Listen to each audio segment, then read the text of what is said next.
ये फिजिक्स की अभी क्लास है and today is 23rd। Your period is first. आज रेजिस्टेंस की ग्रुपिंग और सेल्स की ग्रुपिंग के बारे में पढ़ेंगे। ठीक, पहले हम प्रतिरोधों का संयोजन,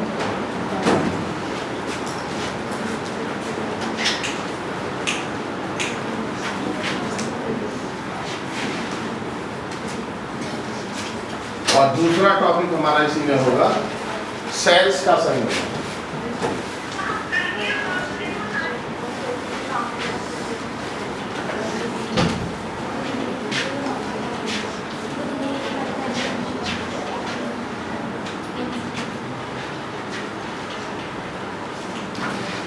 सेलों का संयोजन,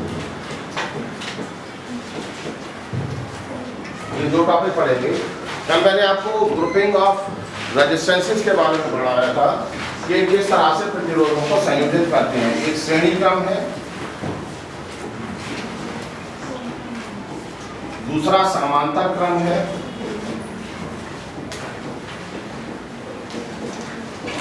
श्रेणी क्रम में क्या होता है, जो प्रतिरोध है बैक टू बैक जुड़े हुए होते हैं। किस तरह से देखें, श्रेणी क्रम ये है,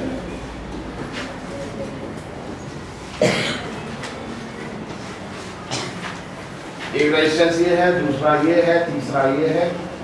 ये हमने इसमें एक सेल लगा दिया, इसका वैल्यू R1 है, इसका वैल्यू R2 है, इसका वैल्यू R3 है। तीनों रेजिस्टेंस जो है सीरीज में जुड़े हैं, तो करंट भी सेम होगा I। ये मान लिया टोटल वोल्टेज V है, तो यहाँ पर V1 ड्रॉप होगा, यहाँ पर V2 ड्रॉप होगा, यहाँ पर V3 ड्रॉप होगा। सीरीज में आपको ये ध्यान रखना होता है कि धारा समान है, धारा समान, और दूसरा जो वोल्टेज है या विभव कहेंगे असमान।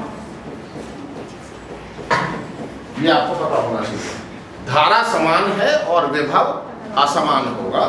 तो जो टोटल विभव है उसे हमने कह दिया V = V1 प्लस और V2 प्लस और V3 है।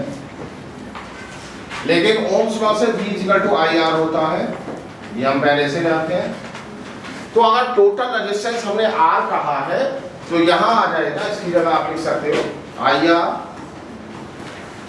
= IR1 plus IR2 plus IR3। I common लेकर काट दीजिए तो R = आ जाएगा R1 plus of R2 plus of R3। Series में सीधे रेजिस्टेंसेस को जोड़ सकते हैं। कम वैल्यू से जब ज्यादा वैल्यू की जरूरत हो तो सीरीज में जोड़ते हैं। ठीक, ये सीरीज कॉम्बिनेशन ऑफ रेजिस्टेंसेस है, यानी कि इस तरह से हम प्रतिरोधों को श्रेणी क्रम में जोड़ सकते हैं। क्यों जोड़ रहे हैं, हमें कम वैल्यू का प्रतिरोध पता है, ज्यादा वैल्यू का, कम वैल्यू के कुछ प्रतिरोध हैं, उससे ज्यादा वैल्यू का प्रतिरोध लेना चाहते हैं। जैसे 2 है, 5 है और 7 है। हम इससे सपोज चाहते हैं कितना 14 का, तो इन्हें सीरीज में जोड़ दीजिए, जोड़कर 14 का मिल जाए। अलग अलग देखें, ये 2 था, ये 5 था, ये 7 था, लेकिन ये किसी भी तरह से 14 के बराबर नहीं थे। अगर हमने इन्हें सीरीज में जोड़ा तो हमें 14 ओम का रेजिस्टेंस मिल गया। ओम क्या है, ओम क्या है, प्रतिरोध का मात्रक है। ओम क्या है, प्रतिरोध का मात्रक है। ओम क्या है, प्रतिरोध का मात्रक है। समझ गए बच्चों? चलिए अब दूसरा टॉपिक इसी में है, जब हम पैरेलल में जोड़ते हैं। पैरेलल में दो बिंदुओं के बीच में सारे प्रतिरोध जुड़े होते हैं, यानी कि उनके जो एंड्स हैं वो दो बिंदुओं के बीच जुड़े होते हैं। इसे हमने R1 कहा, इसे हमने R2 कहा, इसे हमने R3 कहा। ये हमने एक सेल कनेक्ट किया, ये धारा I चली यहां से, क्योंकि अलग अलग प्रतिरोध हैं, तो जो वैल्यू ऑफ करंट है वह भी अलग ब्रांच में अलग अलग होगा। यहाँ I1 है, यहाँ I2 है, यहाँ I3 है, टोटल करंट I है। तो यहाँ हम लिख सकते हैं I = I1 plus of I2 plus of I3। इसे फिर लिख लेंगे v equal to I R होता है, तो I इक्वल टू हमें पता लग गया v अपॉन आर होता है, I equal to v upon R, right. तो आप यहाँ लिख सकते हो that is v upon R, यहाँ जाएगा v अपॉन r1 प्लस यहाँ जाएगा v अपॉन r2 प्लस यहाँ जाएगा v अपॉन r3। इसमें ध्यान ये रखना होता है पोटेंशियल सेम है, पोटेंशियल सेम है, करंट अलग अलग है, डिफरेंट, करंट डिफरेंट है, पोटेंशियल सेम है, करंट डिफरेंट है, पोटेंशियल सेम है, करंट डिफरेंट है। क्या इतनी बात समझ में आती है? तो इससे v काट दीजिए लेकर, तो 1 अपॉन r इक्वल टू आ जाएगा, 1 अपॉन r1 आएगा प्लस 1 अपॉन r2 आएगा प्लस 1 अपॉन r3 आएगा, 1 upon r equal to 1 upon r1 plus 1 upon r2 plus 1 upon r3 आएगा। बात क्लियर हो गया? इस तरह से आप ग्रुपिंग ऑफ रेजिस्टेंस कर सकते हैं, लेकिन इसमें एक चीज और आती है अभी, जो नेक्स्ट पे आएगी, अभी बता देते हैं, वो होता है व्हीटस्टोन ब्रिज का कॉम्बिनेशन।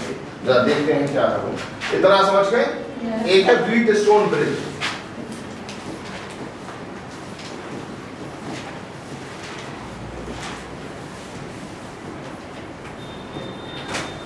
ये क्या है? ये 4 रेजिस्टेंसेस का कॉम्बिनेशन है, और 4 रेजिस्टेंस इस तरह से कनेक्टेड हैं कि they form the 4 sides of a parallelogram, यानी एक एक समांतर चतुर्भुज की 4 साइड को वो बनाते हैं। देखिए कैसे, मान लिया ये है, एक ये है, एक ये है, एक ये है, इसे P कह रहे हैं, इसे Q कह रहे हैं, इसे R कह रहे हैं, इसे S कह रहे हैं।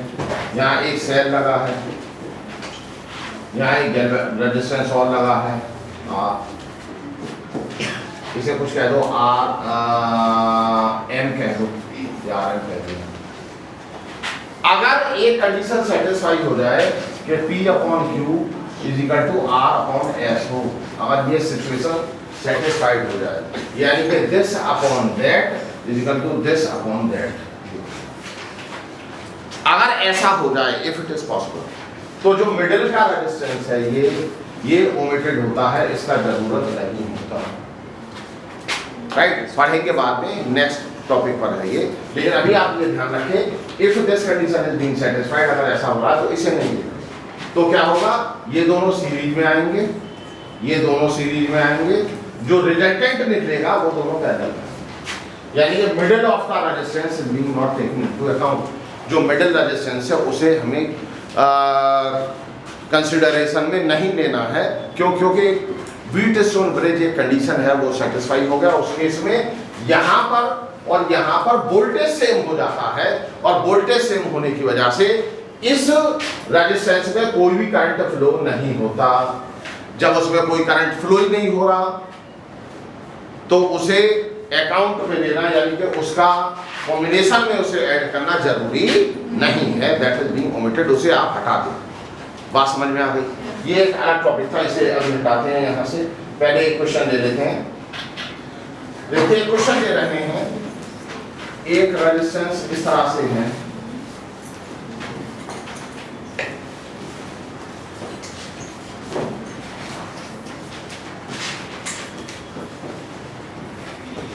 ये 5 ओम ने दिया, ये 10 ओम है, ये 10 ओम है, ये भी 10 ओम है, ये 20 वोल्ट है। ये क्वेश्चन है, राइट। कुछ भी सपोज कर लेते हैं, तो हमें टोटल करंट निकालनी है, कितनी होगी, हर एक रेजिस्टेंस पर वोल्टेज निकालना है, पीडी अक्रॉस ईच,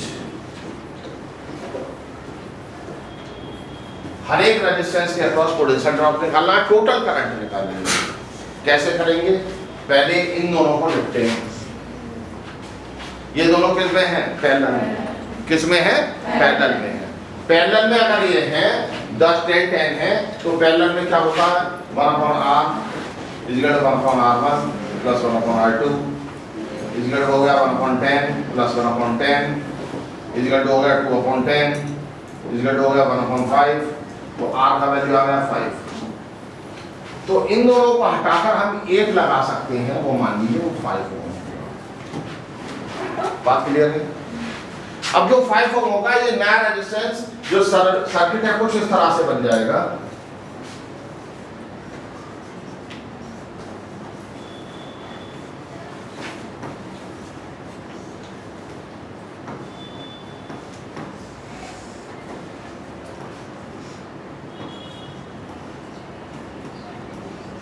यानी कि वो जो टोटल सर्किट है वो इस तरह से बनेगा। क्यों? वो इसलिए ऐसे बनेगा क्योंकि जो मिडिल थे ये 10 ओम और 10 ओम मिलकर 5 ओम, क्योंकि पैरेलल में लगा। आपने देखा कि जो दोनों इंडिविजुअल 10 ओम थे, इस बार वो और कम, रिजल्टेंट उनका और कम हो गया, यानी कि 5 हो गया। बात क्लियर हुई? अब क्या है, ये 5, ये 5, ये 10 सीरीज में, तो कितना हो गया 10, यानी कि 20 हो गया। अब ये कुछ ऐसे बन जाएगा, ये 20 वोल्ट है, ये 20 ओम, राइट। पहला सवाल है करंट बताएं, तो I इक्वल टू होगा क्या, I equal to V upon R, right. V कितना है 20, R कितना है 20, that comes out to be 1 ampere. तो जो यहां से करंट फ्लो होगा वो 1 एम्पियर होगा। कितना करंट होगा, 1 एम्पियर होगा टोटल करंट। बात क्लियर है? तो वो 1 एम्पियर जो जा रहा है वो यहां से भी जा रहा है 1 एम्पियर, राइट। बात क्लियर है? अब इस पर वोल्टेज ड्रॉप निकाल लीजिए, V equal to IR, I कितना 1, R कितना 5, तो आ गया 5 वोल्ट V। यहां पर कितना ड्रॉप होगा, इस पर 5 वोल्ट, दूसरे पर भी 5 वोल्ट, इस पर भी 5 वोल्ट, और इस पर 10 वोल्ट। हो गया 20, जोड़कर देख लीजिए, ये 20 था, तो 10 + 5 + 5 दैट कम्स आउट टू 20। बात क्लियर हो गई? कोई कंफ्यूजन? तो एक ये बात हो गई। अब क्या है, अब हमें हर एक पर वोल्टेज निकालना था, तो इस पर वोल्टेज निकल गया और इस पर वोल्टेज निकल गया। इस पर कितना है 5 वोल्ट, इस पर कितना है 10 वोल्ट। अब इन दोनों पर है गया, वो कितना है 5 वोल्ट, राइट। तो क्योंकि ये पैरेलल में है तो 5 वोल्ट ही रहेगा। बात क्लियर हो गई? तो अब जरा देखें करंट कितना फ्लो हो रहा था 1 एम्पियर, इससे भी 1 एम्पियर, इधर भी 1 एम्पियर, इन दोनों में अलग अलग कितना फ्लो होगा।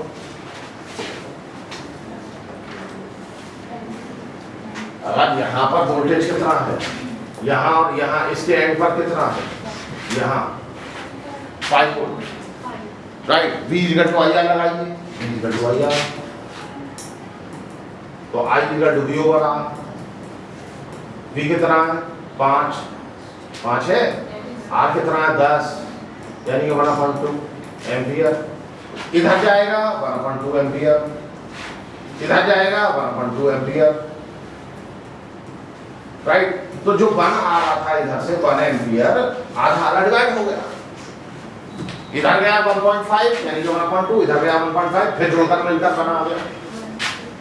बात क्लियर है? तो ये सर्किट को फॉरवर्ड चलाना होता है, फिर उसी सर्किट को बैकवर्ड चलाना होता है। बैकवर्ड पहले हमारा बड़ा सर्किट था, हम छोटा करते करते पहले ये सर्किट था पूरा, फिर ये सर्किट हुआ, फिर ये सर्किट हुआ,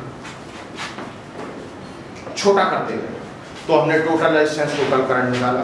जब हमें अलग अलग ब्रांच में निकालना है तो उसे बैकवर्ड चलाना होगा। आप वापस चलना शुरू हुए, इससे इस पर आए तो करंट वोल्टेज निकाली, इससे फिर इस पर गए तो करंट वोल्टेज निकाली। यानी कि एक बार तो हम इधर से यूं गए, यूं, और फिर दूसरी बार ऐसे ऐसे गए। तो हमें सारा चीज एनालिसिस करके पता चल गया। एवरीथिंग इज बीइंग क्लियर, कितना वोल्टेज था, कितना करंट था, क्या है क्या, सब कुछ पता है। टोटल हमें ये रेजिस्टेंस था, एक सर्किट था, उसमें अलग अलग वोल्टेज और करंट थे। हमने हर एक ब्रांच पर करंट निकाला, हर एक ब्रांच पर वोल्टेज निकाला, टोटल रेजिस्टेंस निकाला, टोटल करंट निकाली, और हर ब्रांच में वोल्टेज करंट अलग अलग निकाली। क्या ये बात समझ में आ गई? देखिए, तो ये हम इस तरह से हम क्वेश्चंस कर सकते हैं, लेकिन ये क्वेश्चन बहुत ज़्यादा डिफरेंट टाइप के होते हैं। तो इसलिए आपको सबको करने की आवश्यकता है, बिना करे इसमें कुछ नहीं होता। जैसे एक सवाल और ले लेते हैं।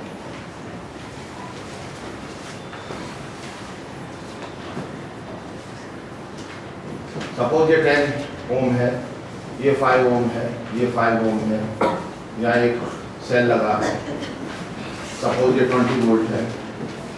हर एक में वोल्टेज करंट चाहिए, हर एक रेजिस्टेंस में वोल्टेज और करंट की जरूरत है। ये दोनों जैसे हैं सीरीज, जैसे हैं सीरीज, तो 5 और 5 10, इसके साथ पैरेलल में, राइट। तो पहले ये कुछ ऐसा बन जाएगा,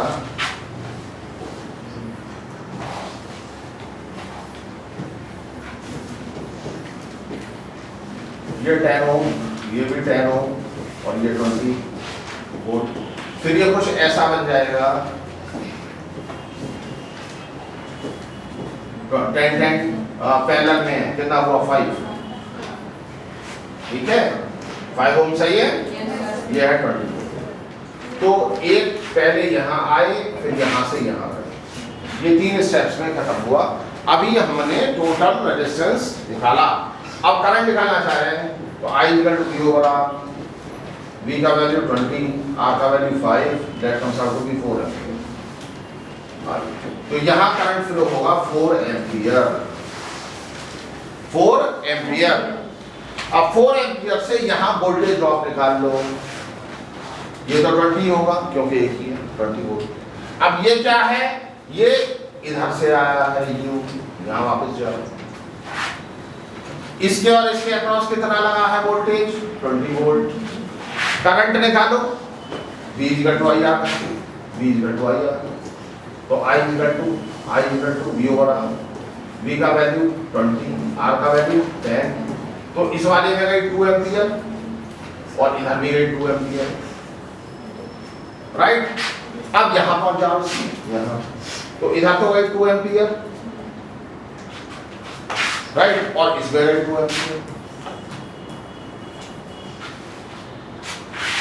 राइट। बात क्लियर है। तो अब क्या है, इस पर वोल्टेज ड्रॉप निकालो और इस पर वोल्टेज ड्रॉप निकालो। 2 5 का 10 वोल्ट यहाँ ड्रॉप हुआ, 10 वोल्ट यहाँ ड्रॉप हुआ। क्या बात सही है? बच गए वही 20 के साथ। क्लियर और नॉट? तो ये हम इस तरह से पता कर, इसके टोटल कॉम्बिनेशन का जो वोल्टेज ड्रॉप था वो हमने निकाल लिया, 10 और 2 20 का, राइट। और इस बार वो है ही कॉमन दोनों। बात क्लियर है? तो इस तरह से आप इन चीजों को कर सकते हैं, राइट। चलिए थोड़ा सा देखते हैं आगे किसा का। अब एक बात आती है हमारे पास, सेल क्या है बताएं। सेल मैंने पढ़ाया था, क्या था बोले? रासायनिक ऊर्जा परिवर्तित कर देता है। एक ऐसी डिवाइस है, इट इज ए डिवाइस, एक युक्ति है जो, बोलो, रासायनिक ऊर्जा को विद्युत ऊर्जा में परिवर्तित कर देती है। रासायनिक ऊर्जा को विद्युत ऊर्जा में, रासायनिक ऊर्जा को कन्वर्ट करती है विद्युत ऊर्जा में, विद्युत ऊर्जा में। रासायनिक ऊर्जा को कन्वर्ट करती है विद्युत ऊर्जा में। मान लिया ये रासायनिक ऊर्जा है, इसे दिया सेल में, ये सेल है, इधर मिलेगी विद्युत ऊर्जा।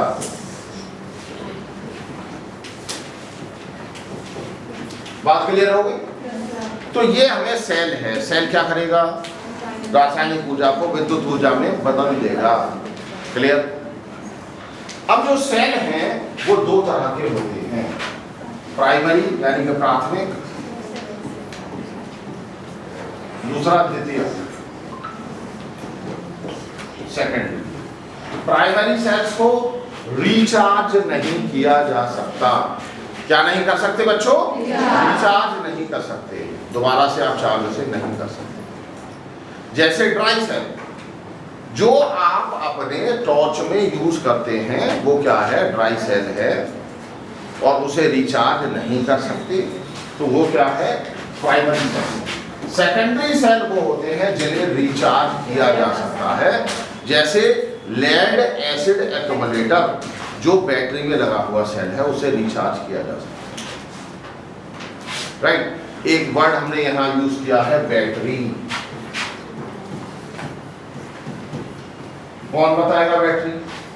कॉम्बिनेशन ऑफ सेल्स, सेलों के समूह का संयोजन या सेलों का संयोजन, उसे हम क्या कहेंगे? बैटरी कहेंगे। सेलों के संयोजन को बैटरी कहेंगे। सेलों के संयोजन को बैटरी कहेंगे। तो सेलों का संयोजन यानी कि सेल्स को जोड़ना, जैसे ये हमारा एक सेल है, ये इसका कैप है, ये जोड़ा, ये इसका कैप है, ये जोड़ा, ये इसका कैप है, ये पॉजिटिव टर्मिनल है, ये नेगेटिव टर्मिनल है, यहाँ से कोई बल्ब जोड़ दिया तो ये बल्ब जो है लोग दिया। तो combination of cells is called battery. Battery से क्या फर्क पड़ता है? हमें जितनी ज्यादा करंट की जरूरत, बैटरी करेगी क्या? सेल करेगा क्या? करंट ही तो फ्लो करवाएगा। और करंट का फ्लो करवाएगा जब वो वोल्टेज लगाएगा। वोल्टेज का इफेक्ट करंट है, वोल्टेज की वजह से करंट आता है, वोल्टेज की वजह से करंट आता है, वोल्टेज की वजह से करंट आता है। बात समझ रहे हैं? स्विच ऑन किया, दो टर्मिनल्स के बीच में पोटेंशियल डिफरेंस डेवलप हो गया, जैसे वोल्टेज क्या है, लेवल ऑफ स्ट्रेस बदल गया। ऐसे एक ऊपर चला गया, एक नीचे। जो ऊपर चला गया वो हायर वोल्टेज पर है, जो नीचे चला गया वो लोअर वोल्टेज पर है। करंट हमेशा हायर पोटेंशियल से लोअर पोटेंशियल की तरफ फ्लो होती है, लेकिन इलेक्ट्रॉन्स इसके उल्टे फ्लो होते हैं। और करंट का फ्लो होना इलेक्ट्रॉन्स का फ्लो होना ही है। इलेक्ट्रॉन चलेंगे तभी तो करंट बनेगी, फिर इलेक्ट्रॉन्स जिसमें अवेलेबल हैं तब करंट बनती है। तो voltage first then current, voltage first then current. Right, तो ये सेल क्या करेगा? जो हमारा सर्किट है उसके एंड्स पर पोटेंशियल डिफरेंस लगा देगा, जिसकी वजह से करंट, अगर सर्किट क्लोज है तो करंट फ्लो होना शुरू हो जाएगी। वोल्टेज हो सकता है, पोटेंशियल डिफरेंस हो सकता है, लेकिन करंट होना हो ये जरूरी नहीं है। करंट जब होगा जब सर्किट कंप्लीट होगा। ये सेल है, ये वो आप वहां देख रहे हैं जो स्विच है, पोटेंशियल डिफरेंस है, लेकिन सर्किट अगर पूरा नहीं है तो करंट फ्लो नहीं होगा। करंट को चलने का रास्ता मिलना चाहिए, वो जब ही मिलेगा जब उसका सर्किट कंप्लीट हो जाएगा। बात समझ पा रहे हैं? तो अब हम एक सेल को अगर देखें तो जो सेल है उसका एक कंटेनर होता है। आधे से ज्यादा बच्चों को नींद आ रही है, इज इट? क्यों? कितने बच्चों को नींद नहीं आ रही है? सारे बच्चों को नींद नहीं आ रही, पीछे से तो आधे से ज्यादा सो रहे हैं। ठीक, चलिए। तो ये एक उसका कंटेनर है। कंटेनर में दो इलेक्ट्रोड्स हैं, एक पॉजिटिव इलेक्ट्रोड है, एक नेगेटिव इलेक्ट्रोड है, एक एनोड है, एक कैथोड है, और उसके अंदर एक इलेक्ट्रोलाइट भरा हुआ है। इलेक्ट्रोलाइट ब्रेक होता है और उसके आयंस इलेक्ट्रोड पर जमा हो जाते हैं, जिसकी वजह से उसका एक टर्मिनल हायर वोल्टेज पर हो जाता है और दूसरा टर्मिनल लोअर वोल्टेज पर हो जाता है। जो टर्मिनल हायर वोल्टेज पर हो गया वो पॉजिटिव है, जो लोअर पर हो गया वो नेगेटिव है। बात क्लियर हो? एक को एनोड और एक को कैथोड कहते हैं। उनके बीच में अगर आपने कोई सेल लगा दिया तो वो ग्लो करने लगेगा, क्योंकि करंट फ्लो होना शुरू हो जाएगी। हर एक सेल के कुछ चीजें हैं, जैसे उसका एक ईएमएफ है और उसका एक दूसरा इंटरनल रेजिस्टेंस है।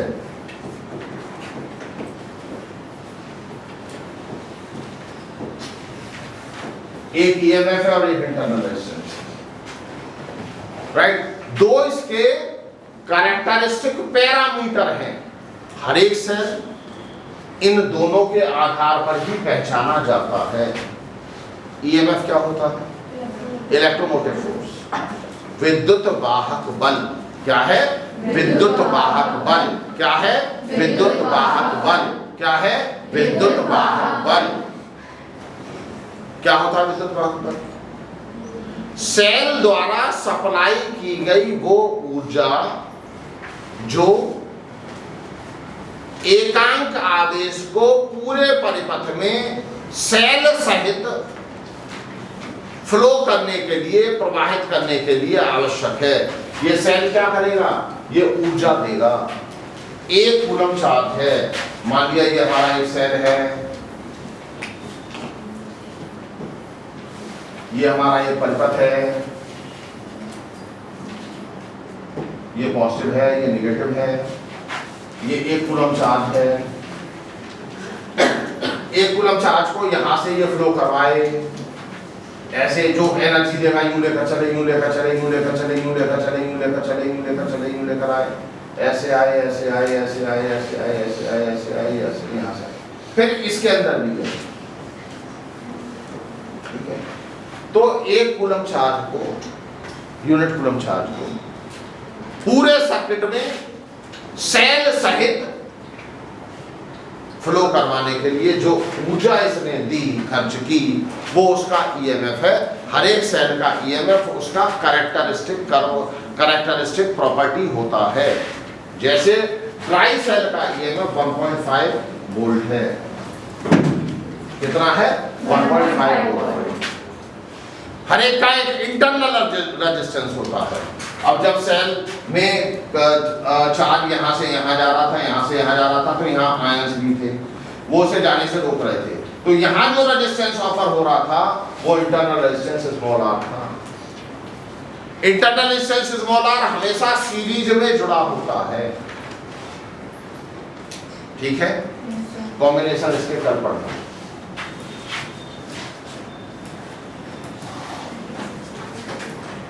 कॉम्बिनेशन ऑफ सेल क्यों जरूरत पड़ेगी? करंट के रिक्वायरमेंट के अनुसार, जितना करंट का रिक्वायरमेंट है, मैडम इसे बंद कर दीजिए, करंट के रिक्वायरमेंट के अनुसार उसका जरूरत पड़ेगा। ठीक है, यहां से